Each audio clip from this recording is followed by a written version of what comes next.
அஸ்ஸலாமு அலைக்கும் வரஹ்மத்துல்லாஹி வபரகாத்துஹு. அல்ஹம்துலில்லாஹ் வஸ்ஸலாத்து வஸ்ஸலாமு அலா ரசூலில்லாஹ் வபஅத். கண்ணியத்திற்குரிய எல்லாமல்ல அல்லாஹுவின் நல்லடியார்களே, தினம் ஒரு இறை வசனம் அறிந்து கொள்வோம்.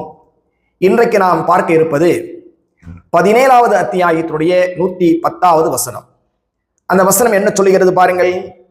குலிதவுல்லாஹ் அவிதவுர் ரஹ்மான் ஐயம்மா ததுஉ ஃபலஹுல் அஸ்மாஉல் ஹுஸ்னா வலா தஜஹர் பிஸலாத்திக வலா துகாஃபித் பிஹா வபதகி பைன தாலிக சபீலா. ரொம்ப அற்புதமான ஒரு குர்ஆனுடைய வசனம்.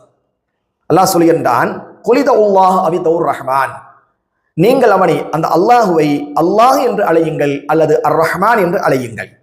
ஐயம்மா ததுஉ ஃபலஹுல் அஸ்மாஉல் ஹுஸ்னா, நீங்கள் எந்த பெயரை கொண்டு அவனை நீங்கள் அழைத்தாலும் அவனுக்கு அழகிய பல திருநாமங்கள் இருக்கின்றன என்று நபியே நீங்கள் கூறுங்கள். அடுத்ததாக அல்லாஹ் இன்னொரு விஷயத்தை பதிவு செய்கின்றான். வலா தஜஹர் பிஸலாத்திக வலா துகாஃபித் பிஹா, இன்னும் உம்முடைய தொழுகையில் அதிகமாக சப்தமிட்டும் ஓதாதீர், மிக மெதுவாகவும் ஓதாதீர். வபதகி பைன தாலிக சபீலா, மேலும் இவ்விரண்டுக்கும் இடையில் ஒரு மத்தியமான வழியை நீங்கள் கடைபிடிப்பீராக என்று அல்லாஹ் ரப்புல் ஆலமீன் சொல்லி காட்டுகின்றான். எனவே இந்த திருக்குர்ஆன் வசனத்தை நினைவுபடுத்திக் கொள்ளுங்கள். இன்ஷா அல்லாஹ் மீண்டும் ஒரு இறை வசனத்தோடு உங்களை சந்திக்கின்றேன். அஸ்ஸலாமு அலைக்கும் வரஹ்மத்துல்லாஹி வபரகாத்துஹு.